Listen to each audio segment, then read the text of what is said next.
আমার রব, এই রবি আমার সব, দামে দামে তন মনে তারি অনুভব। তোমার দুনিয়াতে আমি যেদিকে তাকাই, অথই নিয়ামতে ডুবে আছি সবাই। পাক পাখালির গানে শুনি তসবি কলো রব, তসবি কলো রব। আল্লাহ আমার রব, এই রবি আমার সব। আসসালামু আলাইকুম প্রিয় দর্শক, আপনারা যারা দেশে আছেন প্রবাসে, সবাইকে জানাই মাহে রমজানের শুভেচ্ছা। শুরু হলো পবিত্র রমজান উপলক্ষে অ্যান্টিভি আয়োজিত এবং লাভ হেলো নিবেদিত লাইভ অনুষ্ঠান আপনার জিজ্ঞাসা। আপনাদের সাথে আছি আমি জয়নুল আবেদিন আজাদ, আর আপনাদের মনোজাগা প্রশ্নের জিজ্ঞাসার সরাসরি জবাব দিচ্ছেন বিশিষ্ট আলেম ডক্টর মোহাম্মদ সাইফুল্লাহ। আসসালামু আলাইকুম ওয়া রাহমাতুল্লাহি ওয়া বারাকাতুহু। প্রিয় দর্শক, আমাদের আজকের প্রাসঙ্গিক আলোচনার বিষয় ইবাদতে ভারসাম্য। চলুন তাহলে জিজ্ঞাসার আলোকিত ভুবনে আমরা প্রশ্ন নিচ্ছি। আসসালামু আলাইকুম। ওয়ালাইকুম আসসালাম। জি বলুন। আমি আয়েশা খাতুন বলছি পাবনা থেকে। জি বলুন। আমার প্রশ্ন তিনটা। আমার প্রথম প্রশ্ন হলো, রোজা যদি কেউ ইচ্ছাকৃতভাবে ভাঙে তাহলে কি তার একটার বদলে পরে একটা করলেই চলবে? কোনো ওজোর ছাড়া যদি ভাঙে তাহলে একটা বদলে একটা করলেই চলবে, না একটা বদলে 7টা করতে হবে? আর দ্বিতীয় প্রশ্ন হলো, তাশতের নামাজ কয়টা থেকে কয়টা মানে অ্যাকুরেট সময়? আর তাশতের নামাজটা স্বাভাবিক কি নিয়মে স্বাভাবিকভাবে যে কোনো সূরা দিয়ে আলহামদুর সাথে যে কোনো সূরা লাগিয়ে 4 রাকাত পড়লে হবে কিনা এটা? আর সময়সূচিটা কয়টা থেকে কয়টা অ্যাকুরেট সময় এটা? আর তৃতীয় প্রশ্ন হলো ওই বিয়েতে দেনমোহর শহীদ অনুযায়ী কি বরের অ্যাবিলিটির উপর নির্ভর করে, না মেয়ের দাম অনুযায়ী ওটা ধারণ করা হয়? ধন্যবাদ আপনাকে, অনেকগুলো গুরুত্বপূর্ণ প্রশ্ন করেছেন। প্রথম প্রশ্ন, ইচ্ছাকৃতভাবে রোজা ভঙ্গ করলে একটির বদলে একটি, না একটির বদলে 4টি? না ধন্যবাদ, এই বক্তব্যটি সঠিক নয়, এটি একটি দুর্বল বক্তব্য। মানে ইচ্ছাকৃতভাবে সিয়াম ভঙ্গ করলে তাকে 7টি সিয়াম পালন করতে হবে এবং ধারাবাহিকভাবে পালন করতে হবে। যদি একটি ভঙ্গ করে আবার 7টি পালন করতে হবে, তাহলে তো সে কিয়ামত পর্যন্ত আর সিয়াম পরিপূর্ণ করতে পারলো না। মানে তার উপর এটা মানে কঠিন একটা মানে আল্লাহর পক্ষ থেকে শাস্তি হিসেবে এটা অবধারিত হয়ে গেল। এই বক্তব্যটি সঠিক নয়। যে আপনি যে বইয়ের কথা উল্লেখ করেছেন, এই ধরনের কিছু বইয়ের মধ্যে এই ধরনের বক্তব্য রয়েছে। বাকি এই মাসআলার মধ্যে আলেমদের একটু দ্বিমত আছে। একটি মাসআলায় দ্বিমত রয়েছে, সেটা হচ্ছে রমাদান মাসের হুরমত যদি কেউ নষ্ট করে থাকে সিয়াম ভঙ্গ করার মাধ্যমে, সেই ক্ষেত্রে একটি সিয়ামের পরিবর্তে তিনি কি 7টি সিয়াম পালন করবেন কি করবেন না, এই মাসআলাটি নির্ভর করতেছে এটি যদি কেউ রমাদান মাসের মর্যাদা লঙ্ঘন করে এই মাসে স্ত্রী সহবাস করে, তার জন্য এই বিধান, এটা তার জন্য একটা পেনাল্টি, শাস্তি। এটা ওই মাসআলার মধ্যে, এটা যিনি সিয়াম ভঙ্গ করেছেন তার জন্য নয়। এটাকে কেউ কেউ কিয়াস করেছেন, মানে ওই পেনাল্টিকে কেউ কেউ কিয়াস করেছেন ইচ্ছাকৃত যিনি সিয়াম ভঙ্গ করবে তার উপর। কিন্তু রাসূলুল্লাহ সাল্লাল্লাহু আলাইহি ওয়াসাল্লামের কোনো সুস্পষ্ট হাদিসের মধ্যে এই বক্তব্য এইভাবে বলা হয়নি। রাসূলুল্লাহ সাল্লাল্লাহু আলাইহি ওয়াসাল্লাম কথা বলেন নাই যে কেউ ইচ্ছাকৃত সিয়াম ভঙ্গ করলে তার বিধান হচ্ছে এটি। শুধুমাত্র এই মাসআলাটি এসেছে মানে একজন বেদুইন ব্যক্তি, তিনি এই আহকাম জানতেন না, তিনি না জেনেই রমাদান মাসের হুরমত নষ্ট করে তিনি স্ত্রী সহবাসে লিপ্ত হয়ে গিয়েছেন। রাসূলুল্লাহ সাল্লাল্লাহু আলাইহি ওয়াসাল্লামের কাছে এসে প্রশ্ন করেছে, ইয়া রাসূলুল্লাহ, এখন আমাকে কি করতে হবে? তখন আল্লাহ নবী সাল্লাল্লাহু আলাইহি ওয়াসাল্লাম বলেছেন যে তুমি 7টি রোজা রাখো। রাসূল সাল্লাল্লাহু আলাইহি ওয়াসাল্লাম যখন 7টি রোজার কথা বলেছেন, সে তো ভয় পেয়ে গিয়েছে দস্তুর মতো, যে 7টি রোজা আমি কীভাবে রাখবো, খুবই দুর্বল প্রকৃতির মানুষ। তখন রাসূলুল্লাহ সাল্লাল্লাহু আলাইহি ওয়াসাল্লাম বললেন, ঠিক আছে, যদি 7টি রোজা রাখতে না পারো তাহলে তুমি একটি গোলাম আজাদ করে দাও। বলে আমি গোলাম আজাদ করবো কোত্থেকে, আমার কাছে তো সেই কিছু সামর্থ্য নেই। 60 জন মিসকিনকে তুমি তাহলে খাওয়ার ব্যবস্থা করো। বলে আমার কাছে তো কিছুই নেই আল্লাহ রাসূল সাল্লাল্লাহু আলাইহি ওয়াসাল্লাম। তখন রাসূল সাল্লাল্লাহু আলাইহি ওয়াসাল্লামের কাছে এক ব্যক্তি এক বিশাল বড় একটা খেজুরের একটা ড্রাম নিয়ে রাসূল সাল্লাল্লাহু আলাইহি ওয়াসাল্লামের কাছে উপস্থিত হলেন তখন রাসূল সাল্লাল্লাহু আলাইহি ওয়াসাল্লাম বলছে ঠিক আছে, এই যে মানে পাত্র দেওয়া হয়েছে, মানে এটা তুমি লোকদের মধ্যে বিতরণ করে দাও। রাসূল সাল্লাল্লাহু আলাইহি ওয়াসাল্লাম তাকে মানে কাফারা হিসেবে এগুলো দেওয়ার জন্য রাসূল সাল্লাল্লাহু আলাইহি ওয়াসাল্লামকে প্রশ্ন করলেন, ইয়া রাসূলুল্লাহ আফকারা মিন্নি, আমি কি আমার চেয়ে ফকির যারা আছে তাদের মধ্যে বন্টন করবো? আমি তো দেখি না আমার চেয়ে ফকির কেউ আছে। বলছে ঠিক আছে, এগুলো নিয়ে তুমি নিজেই খেয়ে ফেলো। সুতরাং এখানে দেখা যাচ্ছে যেটা, সেটা হচ্ছে এই মানে এই মাসআলাটি মূলত এটার উপর কিয়াস করে কেউ কেউ বলেছেন যে যদি কেউ রমাদান মাসের হুরমত নষ্ট করে এইভাবে যে ইচ্ছাকৃতভাবে সিয়াম নষ্ট করে থাকে, তাহলে তাকে 60টি সিয়াম পালন করতে হবে। তবে এই বক্তব্যটি দুর্বল বক্তব্য, এটি সঠিক বক্তব্য নয়। শেষ পর্যন্ত তো ওই যিনি ভঙ্গ করেছেন তার প্রতি শাস্তিটা তো আর প্রয়োগ হলো না। শাস্তি হয়েছে, শাস্তি হয়েছে, কিন্তু যেহেতু তার ওজনের কারণে মানে শাস্তি তার মানে ইয়ে হয়ে গিয়ে শাস্তি হয়েছে, মানে সে শাস্তির মুখোমুখি হয়েছে। বাকি অপরাগ হওয়াতে সেটা কার্যকর হলো না। হ্যাঁ, যেহেতু মানে তার মানে অবস্থা এমন হয়ে গেছে যে মানে এই শাস্তির মানে কোনোটাই সে পালন করতে যোগ্য হয়নি, ফলে মানে কিন্তু শাস্তি তার রাসূল সাল্লাল্লাহু আলাইহি ওয়াসাল্লাম যেটা কার্যকর করেছেন সেটি কার্যকর হয়ে গিয়েছে। বাকি রয়ে গিয়েছে যেটা, সেটা হলো তিনি মানে যেহেতু সবচেয়ে ফকির মানুষ, মুহতাজ মানুষের জন্য মানে এটা তার জন্য জায়েজ হয়ে গিয়েছে, তিনি সেটা নিজেই গ্রহণ করতে পেরেছেন। আপনি আরও প্রশ্ন করেছেন চাষের সময়, নিয়ম এবং রাকাত প্রসঙ্গে। চাষ আপনি আদায় করতে পারেন সূর্য উদিত হওয়ার 8 থেকে 9 মিনিট পর থেকে আরম্ভ করে একেবারে সূর্য মধ্যাকাশে আসার আগ পর্যন্ত আপনি চাষের সালাত আদায় করতে পারেন। আর এটি 2 রাকাত করে 4 রাকাত আদায় করবেন। যে কোনো সূরা দিয়ে আপনি আদায় করতে পারেন, মানে আপনার জন্য যেটা সহজ হয়, যে কোনো ধরনের সূরা দিয়ে নফল নামাজ আমরা যেভাবে আদায় করে থাকি ঠিক নফল নামাজের মতোই সেভাবে আদায় করতে পারবেন। এর জন্য সুনির্দিষ্ট কোনো সূরা নির্ধারিত নেই। আপনার শেষ প্রশ্ন, দেনমোহরের বিধান।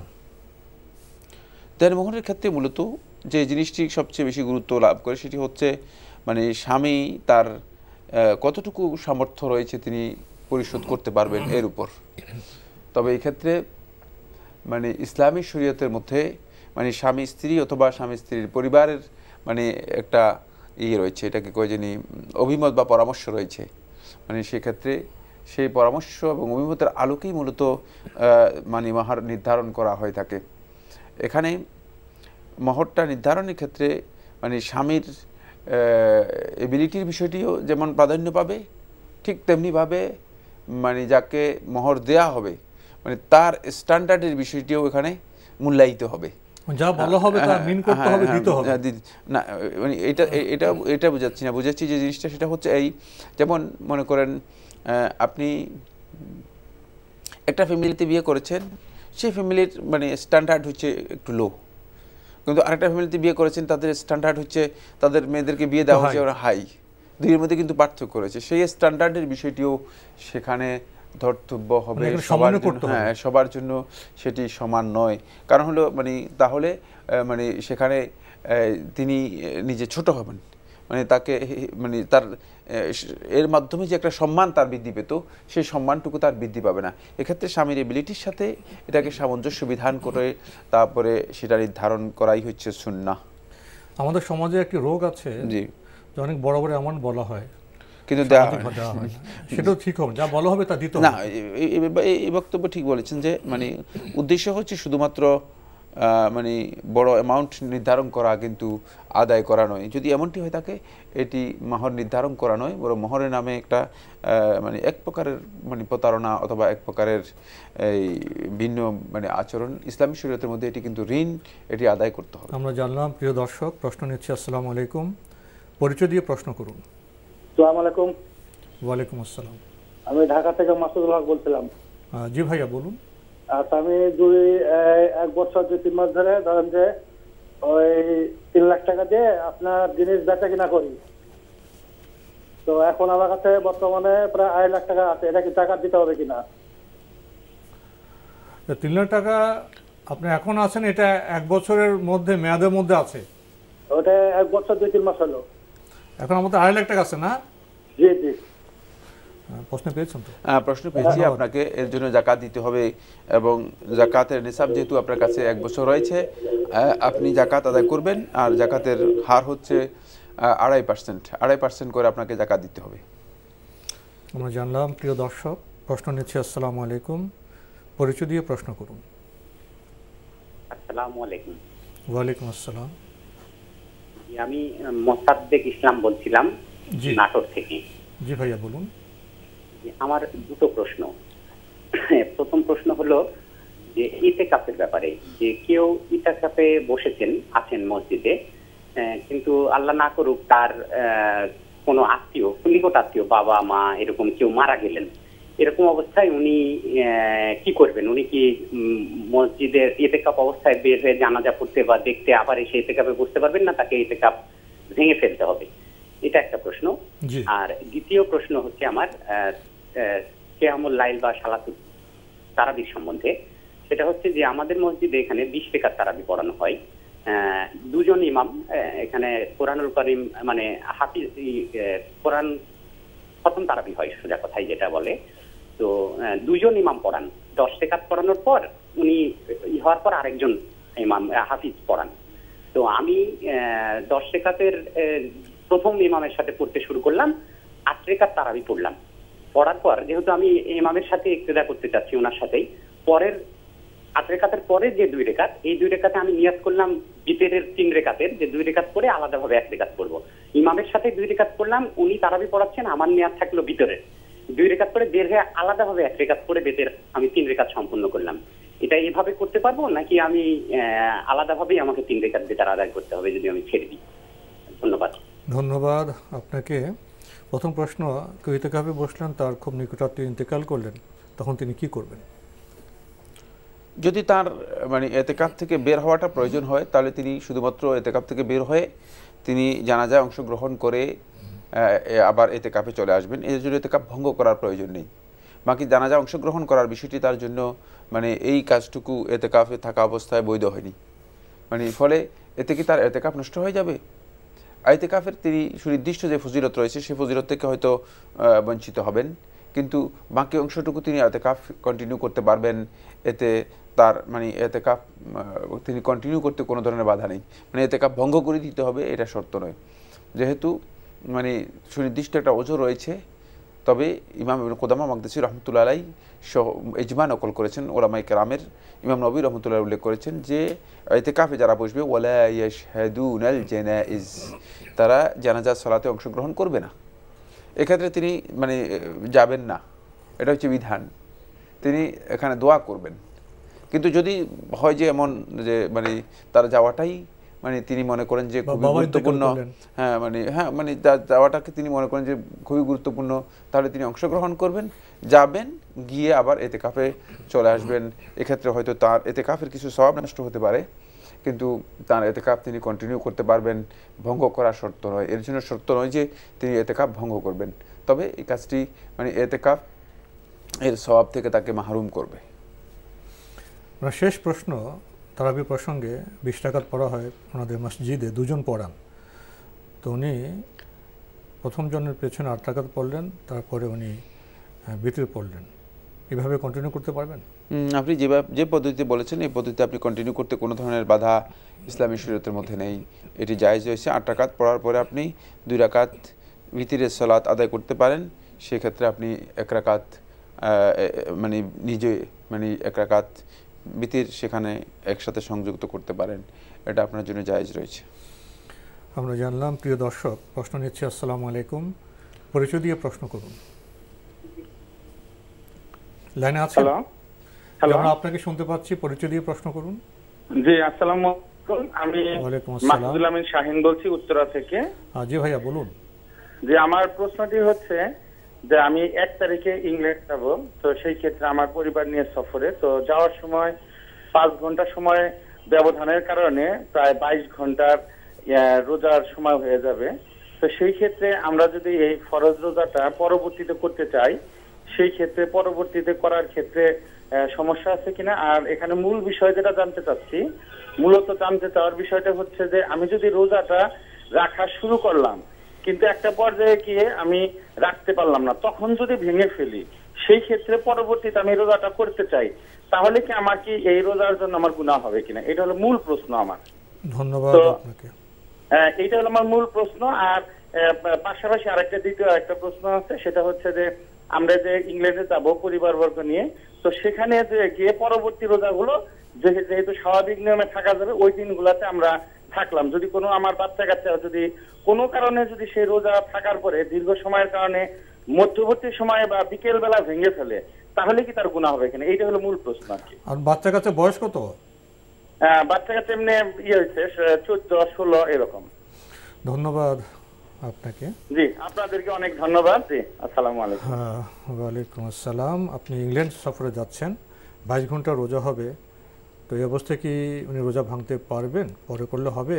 এখানে আরেকটি প্রশ্ন যুক্ত করেছেন, রোজা শুরুর যদি এক পর্যায়ে ভেঙে ফেলেন দীর্ঘ সময়ের কারণে, সফরের কারণে, এতে কি কোনো গুনাহ হবে? প্রথম কথা হচ্ছে আপনি মানে নিজের উপর বার্ডেন করার বিধান ইসলাম আপনাকে দেয়নি। ইসলাম দিনটাকে সহজ করেছে। ওমা জাআলা আলাইকুম ফিদ্দীনি মিন হারাজ, দিনের মধ্যে কোনো কাঠিন্য আল্লাহ সুবহানাহু ওয়া তাআলা আরোপ করেন নাই। সুতরাং আল্লাহর বান্দাগণ নিজেরা নিজেদের উপর কঠিন করে নেবেন না, বরং সহজ করার চেষ্টা করবেন। যেহেতু ইসলাম অনুমোদন দিয়েছে, আপনি সফর করছেন, সফরে আপনি সিয়াম ভঙ্গ করতে পারেন, সুতরাং আগে থেকেই আপনি সিয়াম ভঙ্গ করতে পারেন, একেবারে স্বাভাবিক। পরবর্তীতে আপনি সেই সিয়ামটা পালন করে দেবেন, শুধু একটি সিয়াম আপনি পরবর্তীতে পালন করে দেবেন। আপনি মানে এটা প্রথম প্রশ্ন, মূল প্রশ্ন, কোনো প্রশ্নের দিকে যাওয়ার দরকার নেই। মানে এক প্রশ্নেই আপনার যথেষ্ট যে আপনি মুসাফির, আপনি সফররত অবস্থায় রয়েছেন, আর সফররত অবস্থায় সিয়াম পালন না করাটাই হচ্ছে উত্তম। সুতরাং আপনি উত্তম কাজটাই করবেন, সেটা হচ্ছে আপনি সিয়াম মানে শুরু থেকেই সিয়াম পালন করবেন না। আর যদি আপনারা সেখানে মুসাফির হিসেবে থাকেন, তাহলে যতদিন আপনারা থাকবেন ততদিন আপনারা সিয়াম মানে ভঙ্গ করতে পারবেন। পরবর্তীতে আপনারা সেই সিয়ামগুলো পালন করে দেবেন। সেক্ষেত্রে মানে এই প্রশ্ন আসার কোনো সুযোগ নেই যে বড়দিন হওয়ার কারণে সিয়াম শুরু করেছে, আবার বিকেলবেলায় গিয়ে শেষ পর্যন্ত অথবা দুপুরবেলায় গিয়ে সিয়াম ভেঙে ফেলেছে, এগুলোর দরকার নেই। প্রথম থেকেই আল্লাহ রাব্বুল আলামিন আপনাকে যেহেতু রুখসত দিয়েছে, অবকাশ দিয়েছে, সুযোগ দিয়েছে, সুতরাং সেই সুযোগটাকে আপনি মানে কাজে লাগাতে পারেন। আর এই রুখসতটা কিন্তু মানে আপনার জন্য উত্তম, মানে আপনি এই রুখসতটা পালন করলে আপনি উত্তম কাজ করেছেন। মানে আপনি সিয়াম ভঙ্গ করেছেন, আপনি হয়তো মনে করেছেন যে আমি সিয়াম পালন করতে পারলাম না, না, এটা আপনার জন্য উত্তম। বাকি এক্ষেত্রে যদি আপনি সিয়াম কমপ্লিট করতে চান, সেটা আপনার জন্য জায়েজ রয়েছে, না জায়েজ নয়। তবে মানে সফরের মধ্যে এত দীর্ঘ সময়ে নিজের উপর বার্ডেন করার বিষয়টি না করাটাই হচ্ছে উত্তম। আমরা জানলাম। প্রিয় দর্শক, পরিচয় দিয়ে প্রশ্ন করুন। আসসালামু আলাইকুম, আমি কাউসার বলছিলাম মনোহরদিন নরসিংদী থেকে।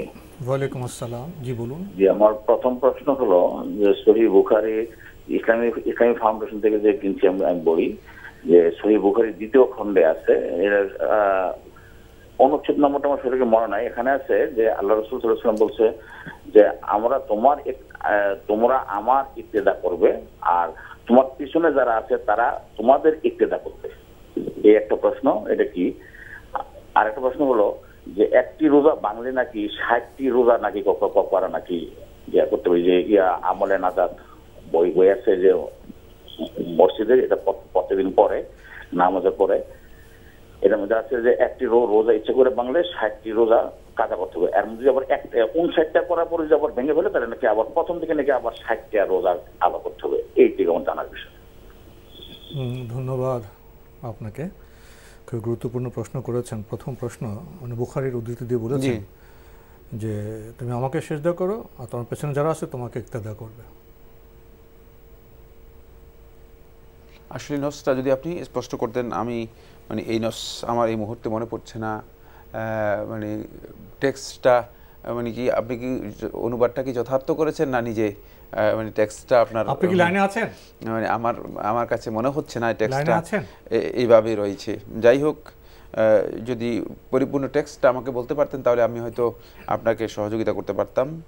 বাকি দ্বিতীয় খণ্ডের মধ্যে সলাতের অধ্যায়ের মধ্যে এই ধরনের টেক্সটটা আমার এখন মনে পড়তেছে না। জি, আজকের প্রাসঙ্গিক আলোচনার বিষয়ে যাব। বিষয় হলো ইবাদতে ভারসাম্য। এটি একটা গুরুত্বপূর্ণ একটা বিষয়। সেটা হচ্ছে ইবাদতের মধ্যে আসলে আমাদের খেয়াল রাখতে হবে সেটা হলো ইবাদত একটি ভারসাম্যপূর্ণ ইবাদত আমাদের যে করতে হবে। নবী সাল্লাল্লাহু আলাইহি ওয়াসাল্লামের প্রত্যেকটি ইবাদতের মধ্যে একটা ভারসাম্য ছিল। নবী সাল্লাল্লাহু আলাইহি ওয়াসাল্লামের ইবাদতগুলো তিনি যখন করতেন তখন তিনি ইবাদতের মধ্যে গুরুত্ব দিতেন যেটা, সেটা হলো ইবাদতটা করছেন যে এটাকে নিয়মিত করতেন, কম হলেও তিনি নিয়মিত করতেন এবং ভারসাম্য রক্ষা করে করতেন। জুয়াইরিয়া বিনতুল হারিস রাদিয়াল্লাহু তাআলা আনহা, আল্লাহ রাসূল সাল্লাল্লাহু আলাইহি ওয়াসাল্লামের স্ত্রীদের মধ্যে একজন, উম্মাহাতুল মুমিনিনদের মধ্যে একজন, তিনি বর্ণনা করতেছেন, সহিহ মুসলিমের রওয়ায়াত, সহিহ মুসলিমের মধ্যে সাব্যস্ত হয়েছে যে আমি একদিন রাসূলুল্লাহ সাল্লাল্লাহু আলাইহি ওয়াসাল্লাম ফজরের সালাতের পরপরই, মানে আমার কাছ থেকে রাসূলুল্লাহ সাল্লাল্লাহু আলাইহি ওয়াসাল্লাম দেখলেন যে আমি বিছানায় বসে আজকার করতেছি, জিকির করতেছি, ইবাদত করতেছি। রাসূল সাল্লাল্লাহু আলাইহি ওয়াসাল্লাম ফজরের নামাজের পরই বের হয়ে গেলেন। এরপর আল্লাহ রাসূল সাল্লাল্লাহু আলাইহি ওয়াসাল্লাম মানে প্রায় দ্বীপ্রহরের একটু আগে রাসূলুল্লাহ সাল্লাল্লাহু আলাইহি ওয়াসাল্লাম প্রত্যাবর্তন করে আসলেন। এসে আমাকে বিছানায় বসে দেখলেন যে আমি ওই ফজরের পরে যে বসেছি, জিকির করতেছি, মানে আল্লাহ রাব্বুল আলামিনের আজকার করতেছি, বসে বসে এই আজকারগুলো করতেছিলাম। তখন রাসূলুল্লাহ সাল্লাল্লাহু আলাইহি ওয়াসাল্লাম আমাকে প্রশ্ন করলেন যে তুমি এত সময় পর্যন্ত জিকির করতেছো বসে বসে এখানে? মানে এই সময়ের মধ্যে আমি আল্লাহ রাব্বুল আলামিনের কাছে একটি কালিমা 3 বার বলেছি, একটি কালিমা 3 বার বলেছি, সুবহানাল্লাহি ওয়া বিহামদিহি আদাদা খালকিহি ওয়া রিদা নাফসিহি ওয়া জিনাতা আরশিহি ওয়া মিদাদা কালিমাতিহি। এই কালিমাটি আমি 3 বার আল্লাহ রাব্বুল আলামিনের কাছে বলেছি। তুমি এই সারা দিন বসে, মানে এতক্ষণ পর্যন্ত যা আল্লাহ রাব্বুল আলামিনের জিকির করেছো, তোমার এটাকে যদি ওজন করা হয়, আমি এই 3টি কালিমা যে বললাম এটার ওজন এর চেয়ে বেশি হবে, এর চেয়ে ভারী হবে। ইবাদত এর ক্ষেত্রে মানে আবেদ যারা রয়েছেন তাদেরকে এটা উপলব্ধি করতে হবে যে মূলত ইবাদতের মানে পর্যায় রয়েছে এবং ইবাদতের ধরন রয়েছে। শুধুমাত্র মানে আপনি ইবাদতের মধ্যে নিজেকে মশগুল করে রাখলেন, অথচ মানে ইবাদতের গুরুত্বপূর্ণ সময়, ফজিলতের সময়, সেই বিষয়গুলো উপলব্ধি করে ইবাদত যদি আমরা করে থাকি, জিকিরগুলো আমরা করে থাকি এবং রাসূলুল্লাহ সাল্লাল্লাহু আলাইহি ওয়াসাল্লামের দেখানো তরিকা অনুযায়ী যদি সেগুলো করে থাকি, তাহলে দেখব যে আমরা ইবাদতের মধ্যে একটা ভারসাম্যতা রয়েছে। আব্দুল্লাহ ইবনে আমর আস রাদিয়াল্লাহু তাআলা হাদিসটি বলে শেষ করছি, সেটা হচ্ছে এই আব্দুল্লাহ ইবনে আমর আস রাদিয়াল্লাহু তাআলা আনহু আল্লাহ রাসূল সাল্লাল্লাহু আলাইহি ওয়াসাল্লামের কাছে একদিন আসলেন। এসে আল্লাহ রাসূল সাল্লাল্লাহু আলাইহি ওয়াসাল্লাম বলে, ইয়া রাসূলুল্লাহ, আমি চাচ্ছি যে আমি সারাটা মানে জিন্দেগি মানে পুরো জীবনটাই আমি সিয়াম পালন করব। রাসূলুল্লাহ সাল্লাল্লাহু আলাইহি ওয়াসাল্লাম বলছে, এটা তোমার জন্য কষ্টকর হয়ে যাবে, পারবে না, বরং তুমি একটি কাজ করো, সেটা হচ্ছে অন্তপক্ষে মানে অর্ধেক জীবনের অর্ধেক অংশ তুমি সিয়াম পালন করো। সাহাবী আব্দুল্লাহ ইবনে আমর রাদিয়াল্লাহু তাআলা বলে যে, ইয়া রাসূলুল্লাহ, আমি এর চেয়ে বেশি মানে করতে সক্ষম, উতিকু ফাওকা যালিক, এর চেয়ে বেশি আমি করতে পারি, এর চেয়ে বেশি করার মতো আমার ক্ষমতা রয়েছে। তখন রাসূলুল্লাহ সাল্লাল্লাহু আলাইহি ওয়াসাল্লাম বলে, তাহলে মানে 3 ভাগে 2 ভাগ করো অন্তপক্ষে, এর চেয়ে বেশি করো না। মানে আব্দুল্লাহ ইবনে আমর রাদিয়াল্লাহু বলে, ইয়া রাসূলুল্লাহ, আমি এর চেয়ে বেশি মানে করার মতো আমার মানে সাধ্য রয়েছে, ক্ষমতা রয়েছে। তখন রাসূলুল্লাহ সাল্লাল্লাহু আলাইহি ওয়াসাল্লাম, এটি ইমাম আহমদ বিন হাম্বল রাহমাতুল্লাহ মুসনাদ মধ্যে বর্ণনা করেছেন, ইমাম মুসলিম রাহমাতুল্লাহ আলাইহি সহিতে বর্ণনা করেছেন, রাসূলুল্লাহ সাল্লাল্লাহু আলাইহি ওয়াসাল্লাম তাকে বললেন, ওয়া ইন্না লিজাসাদিকা আলাইকা হাক্কা, খেয়াল রাখবে তোমার শরীরের, তোমার নিজের যে দেহ রয়েছে, মানে এর একটা হক তোমার উপর রয়েছে। সুতরাং ভারসাম্যহীন ইবাদত নবী সাল্লাল্লাহু আলাইহি ওয়াসাল্লাম পছন্দ করতেন না। নবী সাল্লাল্লাহু আলাইহি ওয়াসাল্লাম যেটা পছন্দ করতেন সেটা হচ্ছে, নবী সাল্লাল্লাহু আলাইহি ওয়াসাল্লাম রাত্রে ঘুমাতেন একটি অংশ, আবার একটি অংশ জেগে ইবাদত করতেন। নবী সাল্লাল্লাহু আলাইহি ওয়াসাল্লাম বিয়ে করেছেন, নবী সাল্লাল্লাহু আলাইহি ওয়াসাল্লামের স্ত্রী পরিবার পরিজন ছিল। নবী সাল্লাল্লাহু আলাইহি ওয়াসাল্লাম একেবারেই মানে বৈরাগীর মতো মানে স্ত্রী পরিবার পরিজন ছেড়ে, একেবারে মানে আত্মীয় স্বজন ছেড়ে একেবারে মানে জনমানবহীন হয়ে বিচ্ছিন্ন হননি, মানব বিচ্ছিন্ন হননি। নবী সাল্লাল্লাহু আলাইহি ওয়াসাল্লাম ইবাদতের জন্য, আল্লাহ রাব্বুল আলামিনের নৈকট্য লাভ করার জন্য। যেমনিভাবে নবী সাল্লাল্লাহু আলাইহি ওয়াসাল্লাম সিয়াম পালন করতেন, আবার সিয়াম ভঙ্গ করতেন নবী সাল্লাল্লাহু আলাইহি ওয়াসাল্লাম। এখান থেকে বোঝা যায় নবী সাল্লাল্লাহু আলাইহি ওয়াসাল্লামের সুন্নাহ হচ্ছে যেটি, সেটা হলো এই যে নবী সাল্লাল্লাহু আলাইহি ওয়াসাল্লাম প্রত্যেকটি ইবাদতের ক্ষেত্রেই একটি সুনির্দিষ্ট ভারসাম্য জীবন যাপন করতেন এবং ভারসাম্যভাবে ইবাদতগুলো পালন করতেন। প্রিয় দর্শক, আমরা জানলাম আমরা ইবাদত করব, কিন্তু নিজের শরীরের হক, পরিবার পরিজনের হক, সে দায়িত্ব আমাদের পালন করতে হবে। এটা হলো ইসলামের ইবাদতের ভারসাম্যপূর্ণ দৃষ্টিভঙ্গি। আমরা প্রশ্ন নিচ্ছি। আসসালামু আলাইকুম, পরিচয় দিয়ে প্রশ্ন করুন। হ্যালো, যে আমরা আপনাকে শুনতে পাচ্ছি, পরিচয় দিয়ে প্রশ্ন করুন। আসসালামু আলাইকুম। ওয়ালাইকুম আসসালাম। হুজুর, আমার একটা প্রশ্ন ছিল। আমার একটা চেইন আছে যেটা লকেট প্রজাপতির আকৃতির, তো সেটাকে আমি ব্যবহার করতে পারবো কিনা এটাই জানার জন্য। লকেটে কি আছে? সেটা প্রজাপতির আকৃতির। আমরা আপনাকে স্পষ্ট শুনতে পাইনি, আপনি কি প্রশ্নটি রিপিট করবেন, ধীরে বলবেন? আচ্ছা, আমার একটা স্বর্ণের চেন আছে, জি, সেটার যে লকেটটা আছে সেটা হচ্ছে প্রজাপতির আকৃতির। ও, প্রজাপতি, মানে একটা প্রজাপতির আকৃতি, সেটাকে আমি ব্যবহার করতে পারবো? ধন্যবাদ আপনাকে। আমার একটি প্রশ্ন, স্বর্ণের লকেট আছে, লকেটে তো একটি প্রজাপতির আকৃতির ডিজাইন আছে, এটাকে উনি ব্যবহার করতে পারবেন? যদি এটা পরিপূর্ণরূপে একটা প্রজাপতি হয় তাহলে এটি ব্যবহার না করাই উত্তম। তাহলে একটা প্রাণীর এখানে মানে মানে চিত্র বা একটা প্রাণীর একটা আকৃতি আপনি গ্রহণ করছেন, সূরা বহন করতেছেন, যেটি মূলত আপনার মানে আল্লাহ রাব্বুল আলামিনের ফেরেশতা মানে রাসূলুল্লাহ সাল্লাল্লাহু আলাইহি ওয়াসাল্লাম বলেছেন যে যারা ছবি মানে ঝুলিয়ে রাখে অথবা ছবি মানে টাঙ্গায় মানে ছবি ব্যবহার করে মানে তাদের আল্লাহ রাব্বুল আলামিনের রহমতে ফেরেশতা তাদের সাথে আসেন না অথবা তাদের মধ্যে প্রবেশ করেন না। সেক্ষেত্রে এটি মানে যদি পরিপূর্ণ আকৃতি হয়ে থাকে তাহলে এটি ব্যবহার করা যায় না। কিন্তু প্রজাপতির আকৃতির মতো মনে হয়, আসলে প্রজাপতি নয়, এমনটা হতে পারে। যেমন উটের মতো মনে হয় কিন্তু আসলে এটা উট নয়, যেমন পা নেই, লেজ নেই, মানে অনেকটা আকৃতি উটের মতো এরকম হয়, তাহলে কিন্তু সেটা মানে খেলনা হিসেবে গ্রহণযোগ্য হবে। সেক্ষেত্রে এটি ব্যবহার করতে হারাম বা নিষিদ্ধ নয়। জিনিসটা কিন্তু মানে স্পষ্ট হয়েছে কিনা, সূক্ষ্ম একটা পার্থক্য রয়েছে। জি, যদি না বুঝেন তাহলে কিন্তু মানে একটা বুঝে নিতে হবে। আমাদের বক্তব্য খুবই সূক্ষ্ম একটি বিষয় রয়েছে, সেটা হচ্ছে যদি হুবহু কোনো প্রাণীর আকৃতি হয়ে থাকে তাহলে এটি ব্যবহার করা জায়েজ নেই, উচিত নয়। আর যদি এর মধ্যে মানে প্রাণীর আকৃতির মতো মনে হয় কিন্তু বাট প্রাণীর সমস্ত কিছু এর মধ্যে পাওয়া যায় না, পা নেই, লেজ নেই, মাথা নেই, মানে যদি এমনটা হয়ে থাকে তাহলে সেক্ষেত্রে হ্যাঁ কিছু রেখা আছে, সেক্ষেত্রে এটা খেলনার মতো হবে, এটি ব্যবহার করতে নিষেধ নেই। আমরা জানলাম। প্রিয় দর্শক, প্রশ্ন নিচ্ছে। আসসালামু আলাইকুম, পরিচয় দিয়ে প্রশ্ন করুন। সানোয়ার বলতেছি, খুলনা থেকে। জি ভাইয়া বলুন। জি, আমি বলতেছিলাম যে নামাজের নিয়ত করা ফরজ কিনা, এটা একটু কাইন্ডলি বলবেন প্লিজ। ধন্যবাদ আপনাকে। পেয়েছেন তো প্রশ্ন? প্রশ্ন পেয়েছি। এটা একেবারে সহজ প্রশ্ন। নামাজের নিয়ত করা ফরজ। আল্লাহ রাব্বুল আলামিন কোরআনের মধ্যে বলেছেন, ওয়ামা উমিরু ইল্লা লিয়াবুদুল্লাহ মুখলিসিনা লাহুদ্দিন। তাদেরকে নির্দেশ দেওয়া হয়েছে আল্লাহ রাব্বুল আলামিনের ইবাদত করার জন্য, ইখলাসের দিনকে পরিপূর্ণরূপে আল্লাহ রাব্বুল আলামিনের জন্য খালিস করে তাদের নিয়তকে পরিশুদ্ধ করে। সুতরাং নিয়ত করার বিষয়টি আল্লাহ রাব্বুল আলামিনের পক্ষ থেকে একটা নির্দেশিত বিষয়। প্রত্যেকটি ইবাদতের জন্য নিয়ত করা ফরজ এবং বাধ্যতামূলক বিষয়। আর নিয়ত করা বলতে আমরা কি বুঝবো? নিয়ত করা যেটাকে শরীয়তে বোঝায় সেটাই। জি, নিয়ত আমরা পড়বো না, পড়ার কথা তো তিনি প্রশ্ন করেননি। জি, সংকল্প করবো না, এটা আমি এই জন্য বললাম যে আমাদের মধ্যে প্রশ্ন করেন অনেক সময় অনেক কোনো বিষয়ে প্রশ্ন যদি মানে না করেন, আমরা চাই সে প্রশ্নে আমরা যেতে চাই না। যেটি প্রশ্ন করেছেন অতটুকুই যথেষ্ট আমরা উত্তর দেওয়ার জন্য। জি, একাডেমিক দিক থেকে ঠিক, কিন্তু উপস্থাপক হিসেবে আমরা যে বিষয়গুলো বিগত বছর পেয়েছি, প্রশ্ন করেন বোঝেন না, প্রসঙ্গ তো আমাদের একটু ক্লিয়ার করে দেই, লক্ষ লক্ষ দর্শক উপকৃত হতে পারে। না, তিনি প্রশ্ন করেছেন নিয়ত করার মাসআলা নিয়ে, সুতরাং আমরা অতিরিক্ত মানে বক্তব্য বললে কোনো উপকৃত হবেন না, এমন বিষয় যেটা মানে আনার প্রয়োজন নেই সেটা আমরা না উত্তর না দেওয়াটাই উত্তম মনে করি আমি। আমরা প্রশ্ন নিচ্ছি। আসসালামু আলাইকুম, পরিচয় দিয়ে প্রশ্ন করুন। হ্যালো, জি লাইনে আছেন? জি, আসসালামু আলাইকুম। আপনি কি টেলিভিশনের ভলিউমটা কমিয়ে প্রশ্ন করবেন?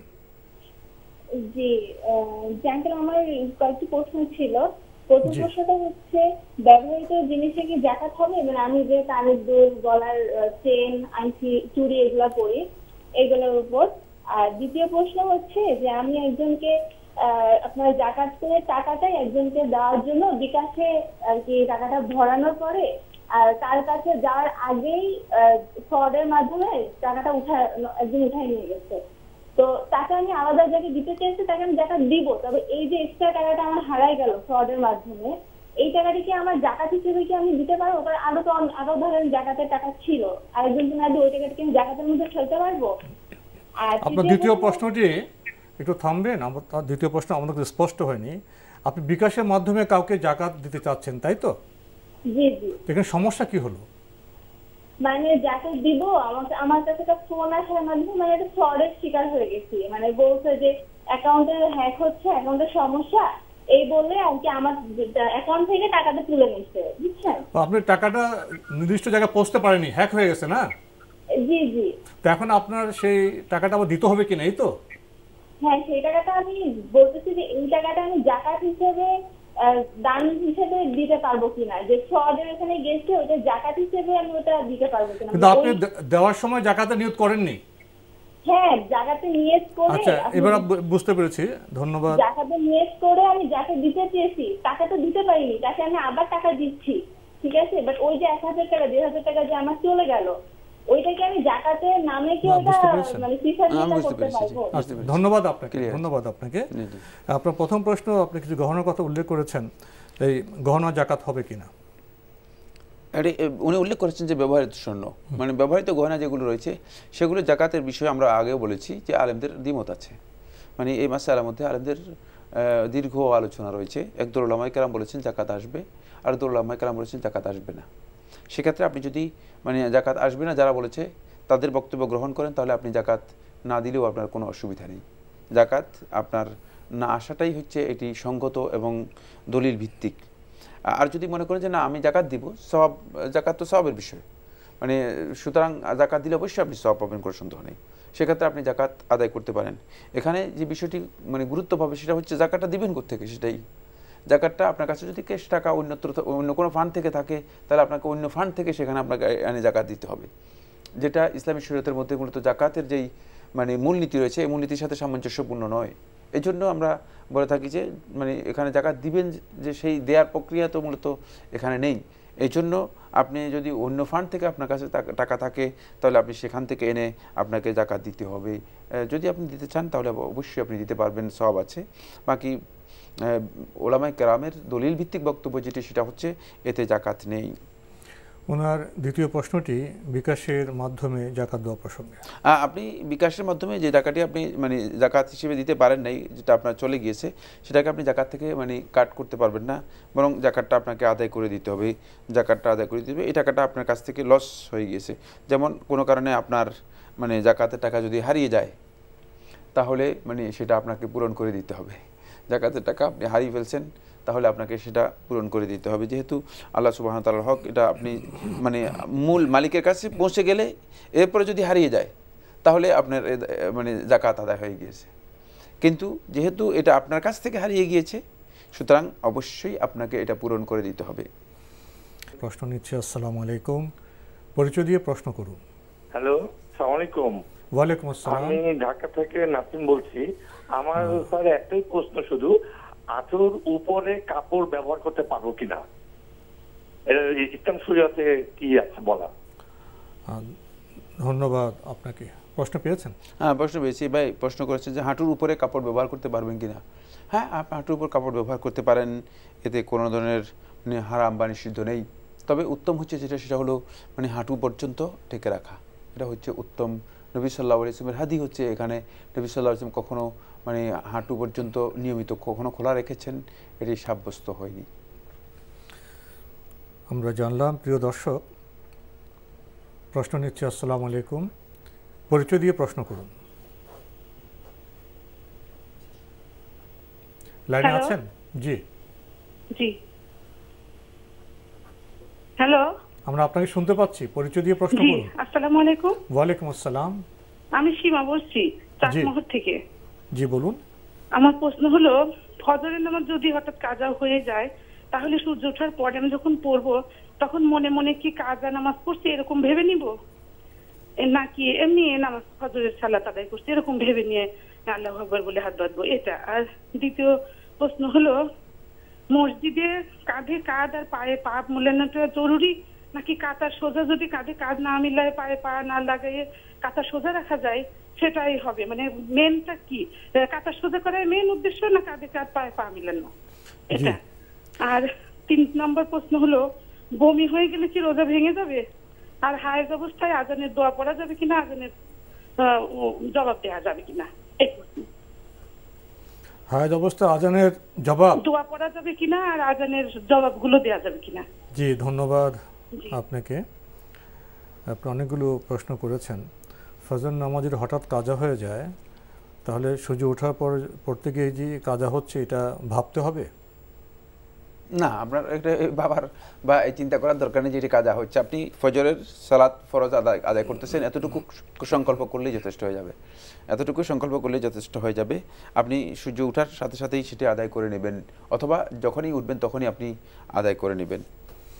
উনি আরও প্রশ্ন করেছেন যে মসজিদে যে কাঁথা সোজা করা বলা হয়, কাঁধে কাঁধ পায়ে পা মিলান, এটা কি গুরুত্বপূর্ণ না কাঁথাটা সোজা করা গুরুত্বপূর্ণ? দুটি গুরুত্বপূর্ণ। মানে কাতার সোজা করা যেমন মানে মসজিদে গুরুত্বপূর্ণ বিষয়, সাওয়ু সুফুফাকুম ফা ইন্না তাসওয়াতাস সুফুফি মিন তামামিস সালাহ মিন ইকামাতিস সালাহ, সহিহ বুখারী এবং মুসলিমের রওয়ায়াত। এখানে ইকামাতুস সালাহ বলা হয়েছে আর এখানে তামামুস সালাহ বলা হয়েছে, মানে সালাতের পরিপূর্ণতার অংশ, সালাতের ইকামতের অংশ। সুতরাং কাতার সোজা করাটা এটা অত্যন্ত গুরুত্বপূর্ণ বিষয়, এটি নির্দেশ দেওয়া হয়েছে। তার সাথে সাথে কাঁধে কাঁধ মিলানো, পায়ে পা মিলানো, এটাও সালাতের মানে অত্যন্ত গুরুত্বপূর্ণ একটি অংশ। কারণ রাসূলুল্লাহ সাল্লাল্লাহু আলাইহি ওয়াসাল্লাম একেবারে নির্দিষ্ট করে দিয়েছেন যে যাতে করে মানে কাঁধের সাথে কাঁধ মিশে মিশে দাঁড়ানো, পায়ের সাথে পা লাগিয়ে দাঁড়ানো, যাতে করে কোনোভাবেই ফাঁক না থাকে।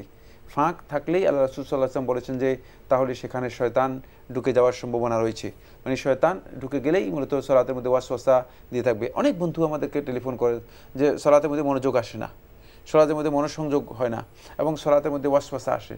এর কারণ হচ্ছে মূলত এটাই, সেটা হচ্ছে শয়তান এর মধ্যে ঢুকে গিয়ে শয়তান সালাতের মধ্যে মানে কুমন্ত্রণা দানকারী শয়তান, ওয়াসওয়াসা দানকারী শয়তান এসে সালাতের মধ্যে প্রবেশ করে যায় এবং মুসাল্লিকে সালাতের মধ্যে ক্ষতিগ্রস্ত করে।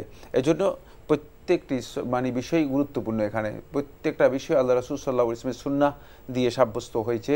পায়ের সাথে পা লাগিয়ে দাঁড়ানো, কাঁধের সাথে কাঁধ লাগিয়ে একেবারে মিশে মিশে দাঁড়ানো, আর অনুরূপভাবে কাতার সোজা করা, দুইটাই গুরুত্বপূর্ণ বিষয়। আপনি আরও জানতে চেয়েছেন বমি হলে কি রোজা ভেঙে যাবে, আর হায়েজ অবস্থায় কি আজানের জবাব দেওয়া যাবে? বমি হলে রোজা ভেঙে যাবে না যদি অনিচ্ছাকৃতভাবে বমি হয়, এতে রোজা নষ্ট হয় না।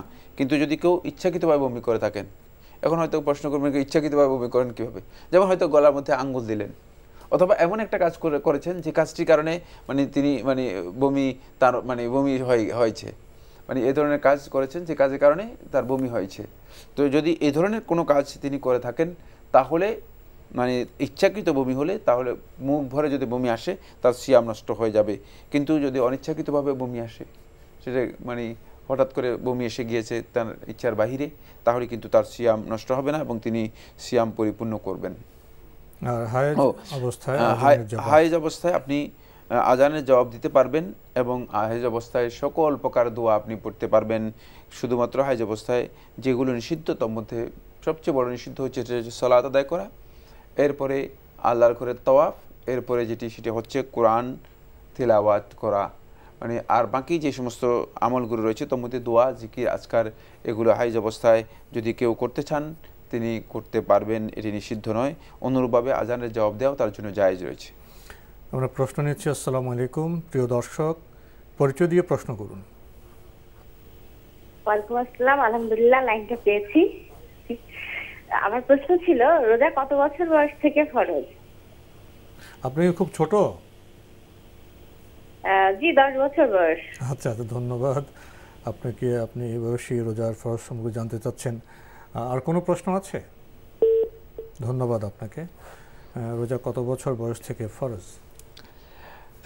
আমরা সিয়ামের ব্যাপারে মানে সালাতের উপর কিয়াস করতে পারি। রাসূলুল্লাহ সাল্লাল্লাহু আলাইহি ওয়াসাল্লামের সুস্পষ্ট হাদিস এটা আসেনি যে রাসূলুল্লাহ সাল্লাল্লাহু আলাইহি ওয়াসাল্লাম বলে দিয়েছেন যে এত বছর থেকে রোজা ফরজ।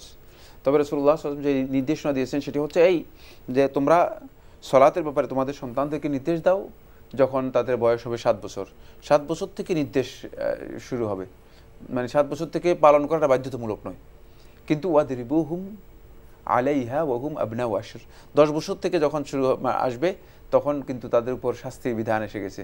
শাস্তির বিধান আসার অর্থই হচ্ছে মূলত 10 বছর থেকে অবশ্যই সিয়াম পালন করতে হবে, মানে সিয়াম পালন করাটা বাধ্যতামূলক, যেমনিভাবে সালাত আদায় করাটা তার জন্য বাধ্যতামূলক। আমরা জানলাম। প্রিয় দর্শক, প্রশ্ন নিচ্ছি। আসসালামু আলাইকুম, পরিচয় দিয়ে প্রশ্ন করুন। আসসালামু আলাইকুম। ওয়ালাইকুম আসসালাম। আমি দিনাজপুর থেকে বলতেছিলাম, মুসাদ্দিকা নাম। জি বলুন। আসলে আমার একটা প্রশ্ন আছে, পাখি যে টিয়া পাখি, ময়না পাখি, এসব পোশাক কি ইসলামী শরীয়তে জায়েজ আছে? কি ময়না পাখি পালা? হ্যাঁ হ্যাঁ, পাখি পালা মানে পোষ মানানো পাখি এরকম। ও পোষ মানানো, জি হ্যাঁ, মানে এটা কি জায়েজ, মানে ইসলামে এটা কি বলে এই বিষয়ে? ধন্যবাদ আপনাকে। প্রশ্ন তো পেয়েছেন? হ্যাঁ, প্রশ্ন পেয়েছি, খুব সুন্দর প্রশ্ন করেছেন। ইমাম শাফি রহমতুল্লাহ আলাইহি সহ একদল উলামায়ে কেরাম হাদিসুন নুগাইর থেকে এটা ইস্তেদলাল করেছেন, দলিল দিয়েছেন যে এক্ষেত্রে পাখি যদি কেউ মানে পালতে চান এটা জায়েজ রয়েছে। তবে এর জন্য শর্ত হচ্ছে অবশ্যই মানে বাকির যে খাবার আছে সেই খাবার অবশ্যই নিয়মিত দিতে হবে। এখন পাখি পাললেন কিন্তু পাখির প্রয়োজনীয় খাবারের ব্যবস্থা করলে, দায়িত্ব পালন করলেন না, তাহলে কিন্তু আপনি গুনাহগার হবেন। মানে এই জন্য পাখির যদি খাবার নিয়মিত দিতে পারেন, পানির নিয়মিত ব্যবস্থা করতে পারেন, তাহলে সেগুলো পালতে বাধা নেই, এটি জায়েজ রয়েছে। এটা একদল উলামায়ে কেরাম এই ফতোয়া দিয়েছেন। বরং রাসূলুল্লাহ সাল্লাল্লাহু আলাইহি ওয়াসাল্লাম যেহেতু আবু উমাইরকে কথা বলেছেন, এবং আবু উমাইর তার একটা মানে ছড়ি পাখির চেয়ে একটু সাইজে বড়, এগুলোকে নুগাইর বলা হতো, মানে আরবিতে নুগাইর বলা হয় তাকে। মানে এই ধরনের একটা পাখি তিনি পালতেন, রাসূল সাল্লাল্লাহু আলাইহি ওয়াসাল্লামের সময় পালতেন। তাহলে এখান থেকে বোঝা যায় যে মূলত এই পাখি পালা জায়েজ রয়েছে। বাকি এর জন্য শর্ত রয়েছে, সেটা হচ্ছে অবশ্যই এর খাবারের ব্যবস্থা করতে হবে। আমরা জানলাম। প্রিয় দর্শক, প্রশ্ন নিচ্ছি। আসসালামু আলাইকুম, পরিচয় দিয়ে প্রশ্ন করুন। হ্যালো, যে আমরা আপনাকে শুনতে পাচ্ছি, পরিচয় দিয়ে প্রশ্ন করুন। আসসালামু আলাইকুম ভাইয়া। ওয়ালাইকুম আসসালাম। ভাইয়া, আমি ইসলামী ব্যাংকে 3 মাস ছুটিতে এফডিআর করলাম। 3 মাস পর যে টাকা আমি 3 মাস পর টাকাটা উঠাইনি। 3 মাস পর অটোতে চলতেছে, বছরের উপর হচ্ছে, মাঝে মধ্যে এই টাকার ইন্টারেস্ট নিয়েছি। এখন আমার এই টাকার উপরে জাকাত দিতে হবে কিনা? আর আমার হাজবেন্ড অসুস্থ, ওনার কোনো ইনকাম নাই, মাসে 5,000 টাকার ওষুধ লাগে, ছেলে মেয়ে লেখাপড়া, পাশাপাশি টিউশনি করে কোনো মতে সংসার চলে। এখন যদি এফডিআর টাকার জাকাত দিতে হয়, তাহলে ওই টাকা কি আমার হাজবেন্ডকে দেওয়া যাবে? আর ওনার বাড়িতে একটা ঘর ছিল, সেই ঘরটা ভেঙে পড়ে গেছে, তার বাড়ির কোনো কাজের এই টাকাটা কি কোনো খরচ করতে পারবে? ওনার কোনো জমি জমা নাই ভাইয়া, উনি মানে যা কিছু ছিল ওনার সুবিধা হয়ে গেছে আর সম্পদ নেই, এটাই বলতে চাচ্ছেন বোধ হয় আপনি। এফডিআর টাকার পরিমাণ কত? টাকার পরিমাণ ধরেন 6.5 লক্ষ। এটা আমার টাকা, ওনার টাকা না। আপনার টাকা কত? আমি মাঝে মধ্যে ওনার চিকিৎসার জন্য উঠাই নিই। তারপরে এই টাকা ধরেন আমার মেয়ে বিয়ের উপযুক্ত আছে, পড়ালেখা করে, ছেলে লেখাপড়া করে, টিউশনি করি, তেমন কিছু খাই না, খুবই কষ্ট। আমাদের বোধহয় বক্তব্য এখন শেষ করা দরকার। এফডিআর আপনার টাকার পরিমাণ কত বলতে পারেন? 6.5 লক্ষ ভাইয়া। ধন্যবাদ আপনাকে। পেয়েছেন তো প্রশ্ন? প্রশ্ন পেয়েছি। প্রশ্ন, আপনার এই টাকার জাকাত আপনাকে দিতে হবে। প্রশ্নের উত্তর হচ্ছে, টাকা যেহেতু আপনার কাছে ক্যাশ রয়ে গিয়েছে আর সেটা যেহেতু আপনার ইনভেস্টে রয়ে গিয়েছে, সুতরাং আপনাকে এই জাকাত দিতে হবে। বাকি এই জাকাতটা আপনি যেভাবে বলেছেন সেভাবে আপনার স্বামীকে আপনি জাকাত দিতে পারবেন, যেহেতু তিনি নিজেই মানে অসুস্থ এবং অভাব আছে। সেক্ষেত্রে আপনার স্বামীকে আপনি যদি জাকাত দিতে চান দিতে পারবেন, এতে কোনো অসুবিধা নেই, আপনি আপনার স্বামীকেও জাকাত দিতে পারবেন। তো আজকে আমাদের এখানেই শেষ করতে হচ্ছে। আপনাকে অনেক ধন্যবাদ। আপনাকে অশেষ ধন্যবাদ। প্রিয় দর্শক, আমরা এতক্ষণ দেখছিলাম এনটিভি আয়োজিত এবং লাভ হিরো নিবেদিত অনুষ্ঠান আপনার জিজ্ঞাসা। আমাদের অনুষ্ঠান আপনারা এনটিভি অনলাইনেও দেখতে পারবেন, ভিজিট করুন www.ntvbd.com। এছাড়া ইউটিউবে এবং আমাদের ভেরিফাইড ফেসবুক পেজে অনুষ্ঠান দেখতে পারবেন। জীবনে সংকট আসলে আমাদের ধৈর্য ধরে ভাবতে হবে, সঠিক বিধানের খোঁজ করতে হবে। সঠিক বিধানে অনুগামী হলে ইনশাল্লাহ আল্লাহ আমাদের সাহায্য করবেন। দেখা হবে ইনশাল্লাহ আগামীকাল একই সময়ে। প্রিয় দর্শক, মহান আল্লাহ আমাদের সবাইকে নিরাপদে রাখুন শান্তিতে। আসসালামু আলাইকুম। আল্লাহ আমার রব, এই রবি আমার সব, দামে দামে তুন মনে তারি অনুভব। আল্লাহ আমার রব, এই রবি আমার সব।